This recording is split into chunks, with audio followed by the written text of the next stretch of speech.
히브리서 13장 9절에서 14절 말씀.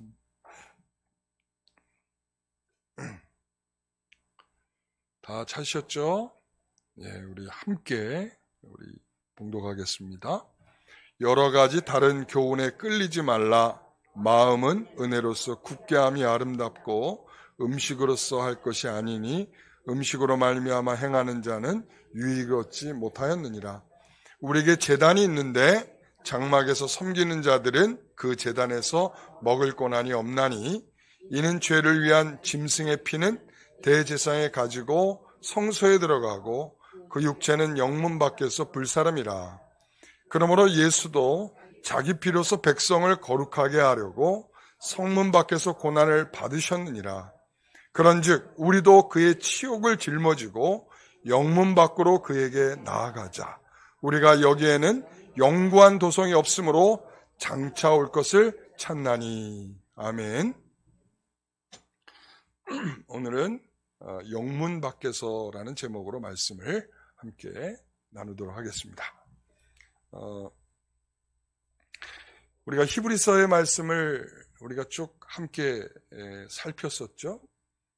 우리가 뒤로 물러가면 안 된다라고 하는 것이, 이 뒤로 물러간다는 것이 원래 이제 그리스도인들이 되었는데, 예수 믿고 그리스도인이 되었는데 유대교가 가지고 있었던 그들의 어떤 매력들, 그리고 그것을 통해서 얻었던 나름대로의 은혜들, 그리고 또한 사회에서 그들이 여러 가지로 고립되고 어려운 환경에 처하게 되었을 때, 이거 예수 믿었더니 어려워졌네 하면서 다시 되돌아가려고 했던 그들의 성질에 대해서 이제 쭉 이야기하면서 그렇게 하면 안 된다, 돌아갈 수 없다, 이제 이런 이야기들을 쭉 하고, 이제 13장의 이 내용을 통해서 우리에게 그러면 우리가 돌아가지 말아야 할 이유, 그리고 우리가 어디를 향하여 가야 하는가라고 하는 좀 구체적인 이야기들을 나누고 있습니다. 자, 9절의 말씀을 한번 다 같이 읽어보겠습니다. 다시 한번. 여러 가지 다른 교훈에 끌리지 말라. 마음은 은혜로서 굳게함이 아름답고 음식으로서 할 것이 아니니 음식으로 말미암아 행한 자는 유익을 얻지 못하였느니라. 이랬습니다. 자, 여기서 은혜로 하고 음식으로 하지 말라, 이렇게 이야기를 하고 있어요. 은혜로 하고 음식으로 하지 말라라고 하는 것은, 이 음식이라고 하는 것은 구약의 제사를 가리킵니다. 구약의 제사. 그래서 여기서는 은혜인가 아니면 구약의 제사인가, 이런 이야기를 하는 것이죠. 이 구약의 제사법은 이게 완전하고 온전한 것이 아닙니다. 그렇죠? 그러니까 구약의 제사법은 이 구약의 제사를 통해서 누군가를 예표하고 있는 거예요. 누구를 예표하죠? 그렇죠. 이제 우리 성도들이 히브리서를 다 나누었기 때문에 이 정도는 대답할 수 있을 것 같습니다.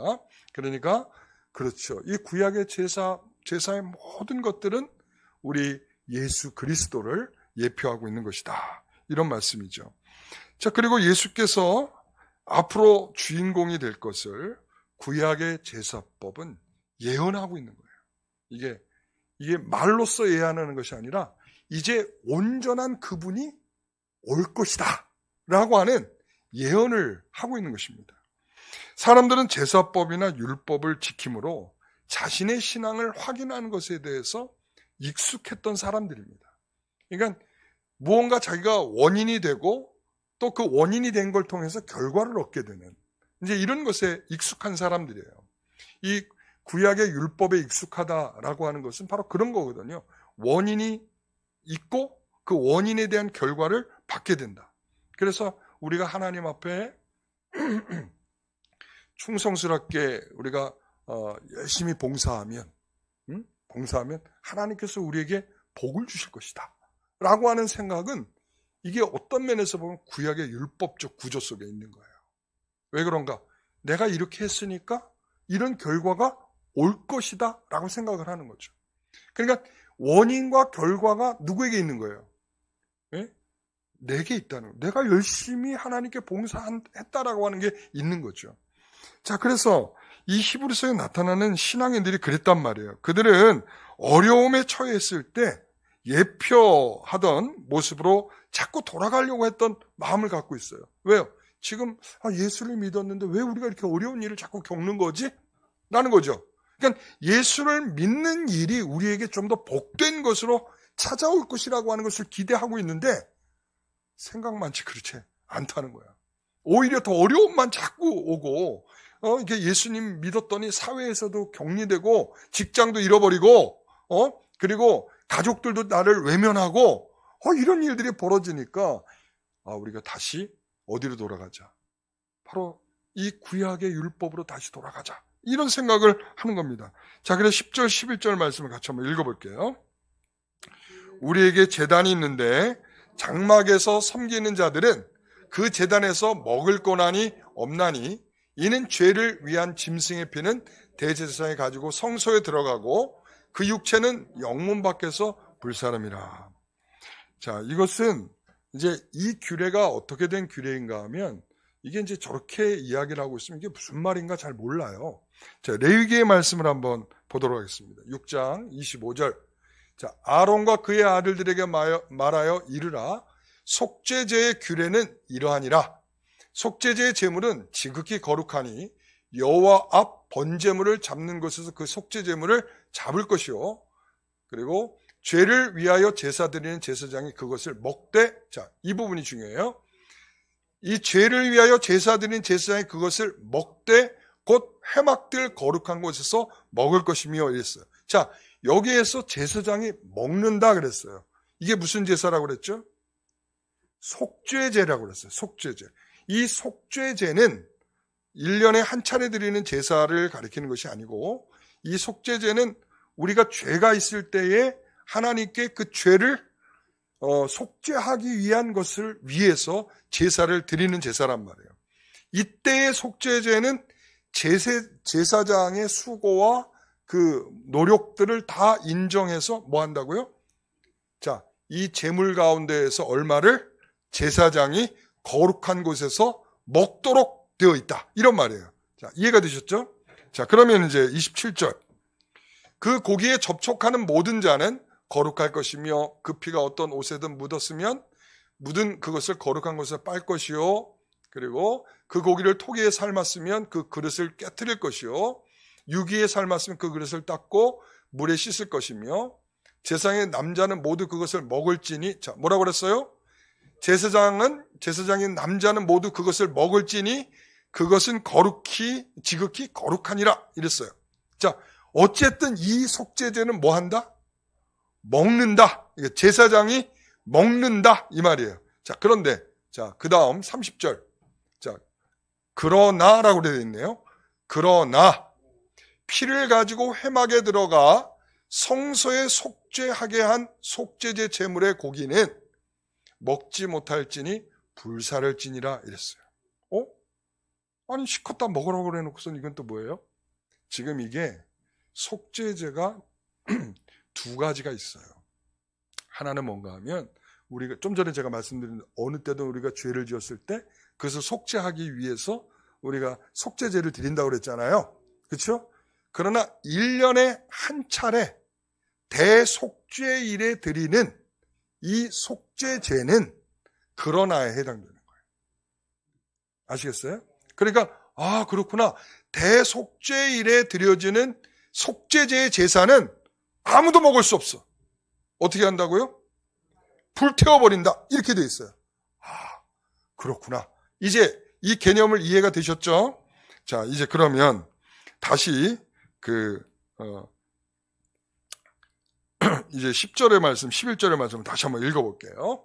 우리에게 제단이 있는데 장막에서 섬기는 자들은 그 제단에서 먹을 고난이 없나니 이는 죄를 위한 짐승의 피는 대제사장이 가지고 성소에 들어가고 그 육체는 영문 밖에서 불사름이라. 이게 지금 무슨 제사를 말하는 거겠어요? 예? 대속죄일의 속죄제를 이야기하는 것입니다. 그렇구나. 그러니까 이 대속죄일에 드리는 속죄제가 도대체 뭐길래 일반적으로 드리는 속죄제와 이렇게 구분을 하고 달리 표현하고 있는가라는 점이죠. 자, 이것은 의미가 있어요. 이 속죄제를 드리는 제사는 이 사람들이 가지고 있는 내가 어떤 죄를 지었는지 또 어떤 죄에 대해서 속죄를 하겠다고 하는 죄에 대한 뭐가 있어요, 없어요? 있어요, 없어요? 있어요, 없어요? 없잖아요. 그냥 대속죄일에 이 모든 성도들의 죄가 있음에 대한 것을 가지고 나가서 1년에 한 차례씩 제사를 드린단 말이에요. 그러고는 어디에 들어가? 지성소까지 들어갔다 나오는 거예요. 네? 그 피를 가지고 들어가서. 그러니까 여기에는 어떤 죄에 대한 제목을 갖고 있는 것이 아니고, 일반적인 속죄제는 뭐예요? 회중이 죄를 지었든지, 아니면 개인적인 죄를 지었든지, 국가적인 죄를 지었든지, 어떤 죄의 명목에 따라서 죄를 지은 거잖아요. 그러니까는 이 대속죄일의 제사는 어떤 죄목도, 내가 무슨 죄가 있는가, 없는가, 이걸 모르는 가운데 이 속죄제를 한단 말이죠. 그래서 이거는 뭐에 대한 것이냐 하면, 원죄에 대한 것이다. 이렇게 학자들이 이야기를 해요. 뭐요? 원죄.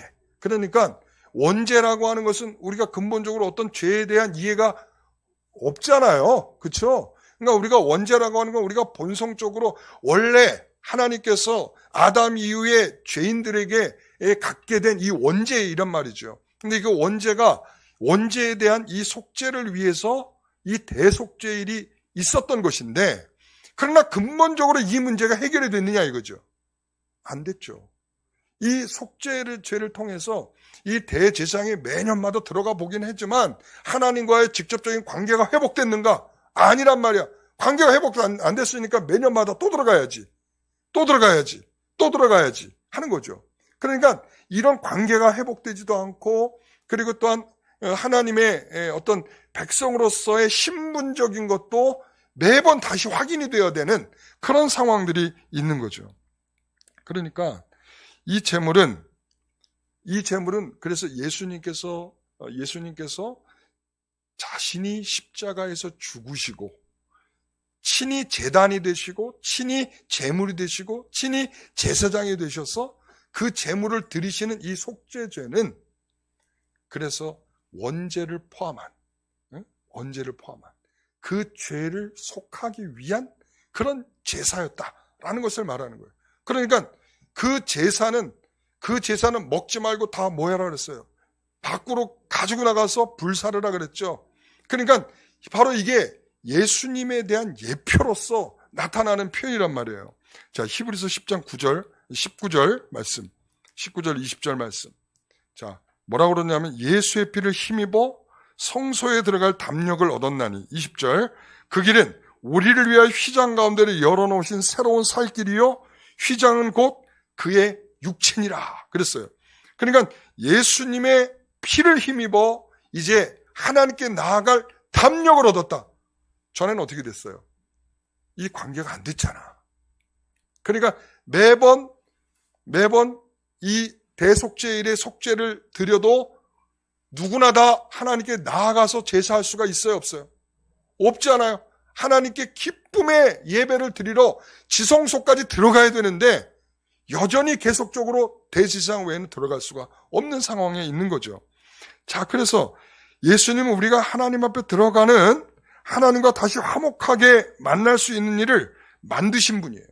그러니까 하나님께서는 하나님께 들어가 하나님으로부터 신령한 것과 영원한 것과 거룩한 것과 생명이 되는 것과 진리에 속한 것을 우리에게 은혜로 얻게 하는 일을 위해서 우리에게 친히 그와 같은 일을 행하셨다, 이렇게 말씀을 하는 거죠. 그래서 이 제단과 제단 위에 있는 음식은 예수님이 만든 것이지, 예수님이 만드신 것이지 구약의 제사장과 제사법을 만든 것이 아니라는 것이에요. 그런 차원에서 구약의 제사는 한계가 있는 거야. 그걸 가지고는 되지 않는 한계가 거기에 있는 거죠. 여러분, 그래서 우리가 기독교가 가지고 있는 중요한 가치 중에 하나, 자랑 중에 하나는 뭔가 하면 우리가 스스로 그것을 만들어낼 수 없는 자라는 거예요. 우리가 스스로 구원을 만들어낼 수 없는 자다라고 하는 거예요. 우리는 모든 것이 우리가 할 수 있는 어떤 가능성이 우리에게 전혀 없는 자임에도 불구하고 그런 자에게 하나님께서 전적으로 우리에게 은혜를 베풀어 주신 거라 이런 말이죠. 그래서 인간은 하나님 앞에 죄인이며 이 영원, 영생, 진리, 생명에 대해 무능과 무지를 인정해야 하는 것입니다. 그래서 이것을 인정할 때 그래서 우리가 나는 죄인이구나 라는 것이 왜 우리가 다 예수님 믿고 다 의인이 됐는데 왜 죄인이라고 자꾸 해야 되는가요? 이게 뭐냐면 우리의 무능함을 늘 알고 표현하는 방식이에요. 하나님, 저는 죄인입니다. 저는 아무것도 할 수 있는 것이 없는 사람입니다. 그래서 주님께서 내게 은혜를 주지 아니하시면 전 오늘이라도 픽 하고 쓰러져 버릴 수밖에 없는 그런 존재입니다. 라는 것이 우리에게 필요한 내용입니다. 그래서 너희 마음으로 은혜로 굳게 하라 이렇게 표현하고 있는 것입니다. 우리가 예수를 믿는 가치는 예수 그리스도 안에 우리의 모든 필요와 소원과 보상과 답과 구원이 있다는 것입니다. 우리의 마음에 어떤 깨달음이 있어서 분발하게 된 것이 아니고 우리는 무엇을 이루고 할 힘이 없는데 예수님께서 우리에게 구하여 도움을 받았다는데 우리의 신앙의 가치가 있는 것입니다. 예수 그리스도께서 우리를 위해서 오셔서 하나님 앞에 들어갈 수 있도록 휘장을 친히 여셨어요. 그러니까 그분이 육체가 찢겨지심으로 인해서 휘장을 열으셨어요. 우리의 제단이 되고 그 제단 위에 제물이 되셨고 우리에게 양식이 되며 도움이 되며 구원이 되며 제사장이 되시며 우리의 모든 필요한 그런 분이 되셨다는 사실입니다. 우리에게 필요한 것이 있으면 그래서 주님께 기도하는 겁니다. 여기서 필요는 우리가 이런 전제가 필요한 거예요. 이 얘기를 이제 자세히 하려면 또 시간이 많이 걸리니까 우리가 그 요한복음 15장에 말씀을 했죠. 내가 너희 안에 거하고 너희 안에 내 말씀이 거하면 무엇이든지 구하라. 그러면 내가 이루리라. 그러셨단 말이에요. 그러니까 이 말씀이 뭘 의미하냐. 바로 너희가 내 안에 있어. 그 관계가 충분히 유지되면 너희에게 주고자 하는 그 생명을 내가 너에게 준다라는 말씀이에요. 오늘 우리는 그 믿음이 있어야 할 줄 믿습니다. 그래서 이 10절과 11절에 있는 말씀을 다시 한번 읽어보겠습니다. 우리에게 제단이 있는데 장막에 섬기는 자들은 그 제단에서 먹을 고난이 없나니 11절 이는 죄를 위한 짐승의 피는 대제사장이 가지고 성소에 들어가고 그 육체는 어떻게 한다고요? 영문 밖에서 불사름이라 그랬어요. 영문 밖에서 불사름이라 이랬습니다. 여러분, 구약의 대제사장들은 대속죄일의 짐승의 피로 지성소에 들어가서 자신과 백성의 죄를 속죄하였지만 백성을 거룩하게 하지는 못하였고 따라서 백성에게 하나님께 나아갈 길을 열어주지도 못했다 이 말이죠. 하지만 예수님은 짐승의 피가 아닌 자신의 피로 하늘에 들어가셨어.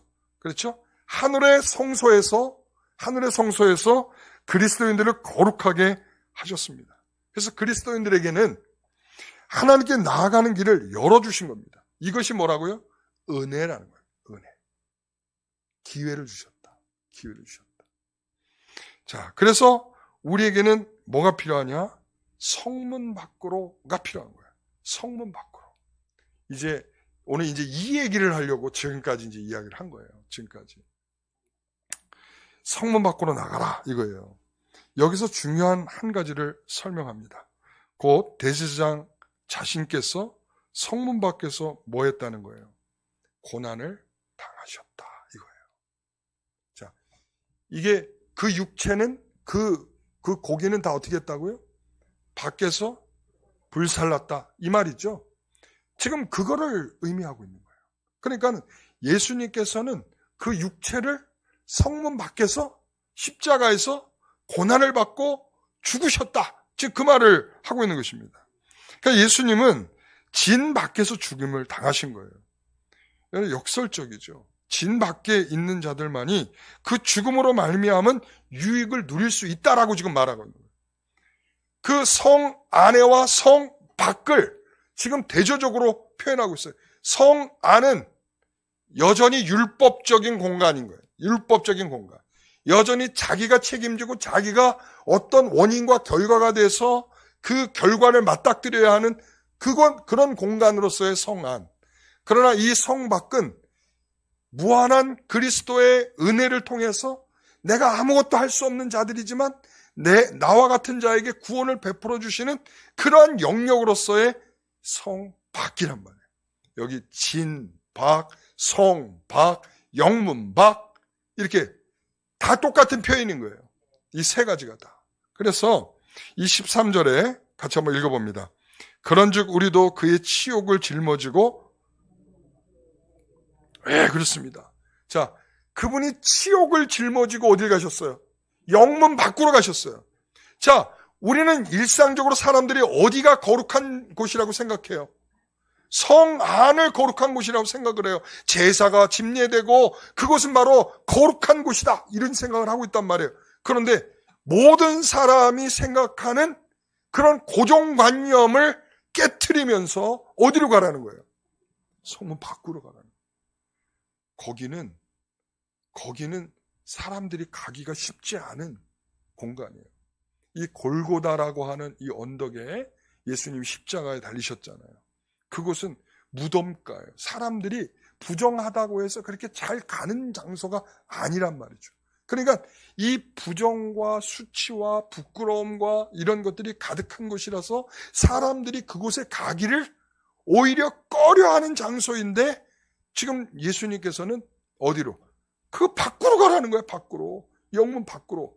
그러니까 내가 거기서 죽었고 그러므로 너희들도 그 영문 밖으로 나오라는 거예요. 그러니까 지금 유대인 그리스도인들에게는 야, 너희 자꾸 성문 안으로 자꾸 들어가려고 하지 마. 성문 밖이 진짜야. 너희가 안전을 보장받는다는 그 공간으로 너희가 들어가면 그래, 일생은 안전할 수 있어. 그러나 그 다음은. 그러나 이 영문 밖으로 나오면 그래, 지금은 고생스러울 수 있어. 그러나 너의 영혼이 달려있잖아. 이거죠. 여러분, 그래서 그 진 밖에는 그리스도와 함께하는 자리인 것입니다. 이 구약적 관습대로는 그 성문 밖은 부정한 장소예요. 부정한 의미가 가득한 곳입니다. 자, 레위기 말씀 24장 14절 같이 읽어봅니다. 그 저주한 사람을 진영 밖으로 끌어내어 그것을 들은 모든 사람이 그들의 손을 그의 머리에 얹게 하고 온 회중이 돌로 그를 칠지니라. 이 진 밖에서 벌어지는 일이 뭐예요? 예? 돌로 쳐 죽이는 일을 하는 그런 장소란 말이죠. 자, 23절. 자, 모세가 이스라엘 자손에게 말하니 그들이 그 저주한 자를 진영 밖으로 끌어내어 돌로 쳤더라. 자, 민수기 15장 35절. 여호와께서 모세에게 이르되 그 사람을 반드시 죽일지니 온 회중이 진영 밖에서 돌로 그를 칠지니라. 수신자들은 이미 자신들의 믿음 때문에 고난과 수치를 경험하고 있다고 말하지 않겠습니까? 우리 이미 예수 믿었어요. 예수 믿으면서 우리가 얼마나 지금 유대인으로서 고통을 받고 있는지 모릅니다. 그런데 히브리서 저자는 충분하지 않다라고 말하고 있는 거예요. 충분하지 않다. 오히려 또다시 그리스도인의 수치에 동참할 것을 지금 촉구하고 있는 거예요. 영문 밖으로 가라는 거예요. 더 수치가 있는 자리로 가라는 거예요. 부끄러움이 있고 고통이 있고 괴로움이 있고 한 그 자리로 가라는 거예요. 너무나 어떻게 보면 그들에게 있어서는 이 타협하는 어떻게 그런 위기 속에 있었는데 그런 위기 속에서 그들에게 요구하시는 것은 그런 거죠. 히브리서자는 수신자들에게 그 성문한 진 안에서 나오라고 말하고 있는 것입니다. 왜 그렇습니까? 주님께 나가기 위해서죠. 주님이 계신 곳이 어느 쪽입니까? 영문 밖이죠. 그러니까 그곳으로 오라는 것입니다. 자, 그러면 성문 밖으로 나가기를 결단해야 하는 이유가 뭐냐? 14절이죠. 같이 한번 읽어봅니다. 우리가 여기에는 영구한 도성이 없으므로 장차 올 것을 찾나니 이랬습니다. 자, 너희가 보고 있는 그 지금 성 안은 영원한 도성이 아니야. 무너져 곧 이거예요. 곧 무너져. AD 70년에 무너지고 말았죠. 그렇죠? 네. 너희들이 바라보고 있는 이것은 곧 무너져. 영원한 도성이 아니야. 응? 그러므로 이 영원한 도성은 장차 이 영원한 도성을 찾아 나서기 위해서 바로 어디로 간다는 거예요? 영문 밖으로 간다는 거예요. 자, 여러분, 그리스도인은 바로 이런 본향을 찾아 헤매는 자들이라고 그랬죠. 어떤 삶을 산다고요? 그래서 나그네의 삶을 산다. 예. 그러니까 이 나그네가 뭐냐? 영문 밖으로 나가는 삶이야. 그러니까 여기 나가면 집 나간 사람이 고생을 엄청 해야 되는 것처럼 이 고생이 기다리고 있는 거예요. 그러니까 나는 편안한 삶을 원해요. 그러면 성문 안으로 들어가면 되는 거예요. 그러나 우리는 영문 밖에 있는 가치를 발견한 사람들이죠. 십자가의 은혜를 바라본 사람들이죠. 그 본향, 영원한 도시를 바라보고 있는 사람들 아니겠습니까? 그러면 이런 질문이 될 것입니다. 당장의 안전을 위해서라면 어디로 가요? 성 안으로. 그러나 영원한 것을 위해서, 영원한 구원을 위해서는 어디로 가요? 영문 밖으로 가는 것입니다. 여러분, 그렇습니다. 오늘 저는 여러분들에게 영문 밖으로 가십시오 라는 말을 하고 싶은 거예요. 그러면 이거를 우리가 좀 더 현실적으로 이야기해 보면 뭐겠는가 이거죠. 여러분, 우리가 현실에서 맞닥뜨리는 모든 삶들은 우리가 예수님을 믿고 우리가 먼저 원했던 것이 뭔가를 생각을 해보셔야 돼요. 그러니까 우리는 예수님을 믿고 우리가 무엇을 먼저 원했는가. 우리가 기도하잖아요. 우리가 기도할 때 하나님 우리 이런 거 다 들어주시길 원합니다 라고 기도를 하는데 그런 기도 속에는 정말 하나님께서 우리에게 진심으로 주시고자 하는 바가 있단 말이죠.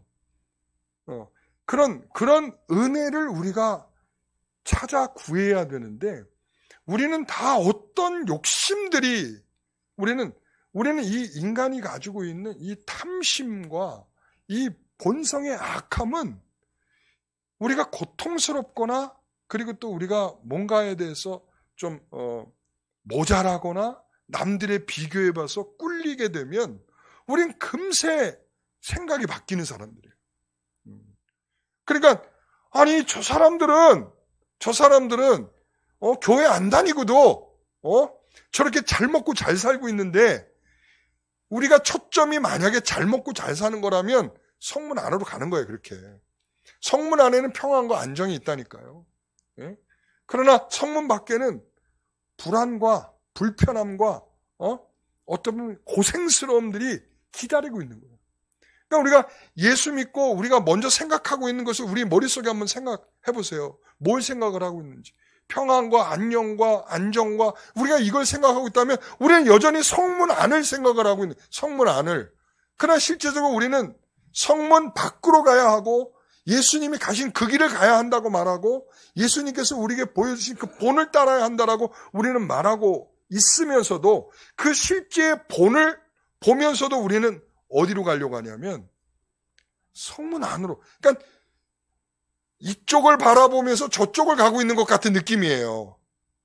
그러니까 가는 곳이 어느 쪽인지 잘 모르겠어. 그러니까 이쪽을 바라보면서 저쪽을 가고 있다. 그러니까 성문 안쪽을 바라보면서 성문 밖으로 가고 있는지 아니면 성문 안쪽으로 가면서 성문 밖을 바라보고 있는지 잘 모르겠어요.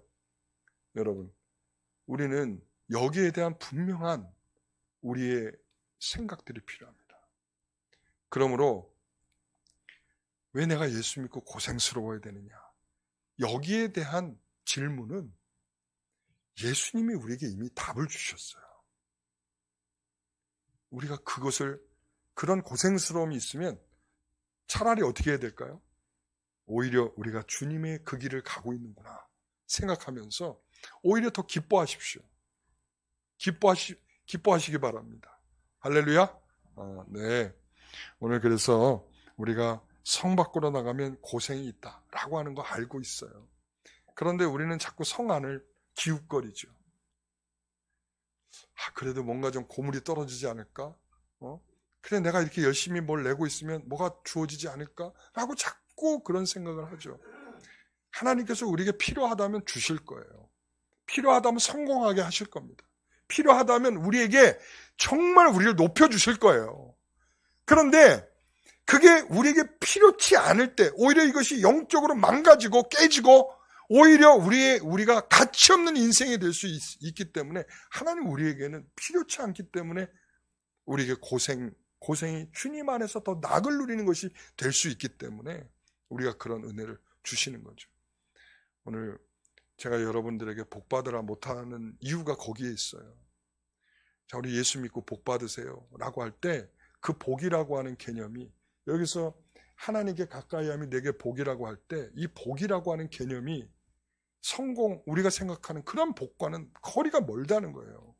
그러니까 성경에서 늘 이야기하는 게 이런 것인데 제가 여러분들에게 성경의 말씀을 거짓되게 여러분들에게 말할 수 없잖아요. 그러니까 우리가 그분과 함께 있는 그 자리가 복된 자리라는 거예요. 영문 밖에 내가 그분 십자가 밑에서 기웃거리면서 그분을 의지해 보려고 애를 쓰고 있는 그 자리가 복된 자리다. 이것을 놓치면 죽는다. 생명선이다. 이것을 놓치면 우리는 표류하는 배가 되고 우리는 구멍 뚫린 배가 돼버리고 만다. 라고 하는 것을 우리는 분명하게 깨닫는 저와 여러분 되시기를 간절히 바랍니다. 기도하겠습니다. 하나님, 오늘도 우리에게 주시는 영문 밖의 은혜를 주시옵소서. 우리가 참으로 영문 안쪽을 기웃거리고 바라볼지라도 우리의 걸음걸이는 영문 밖이 되게 하여 주옵소서. 아버지 하나님, 저희들이 다 무엇을 할 수 있겠습니까? 못합니다.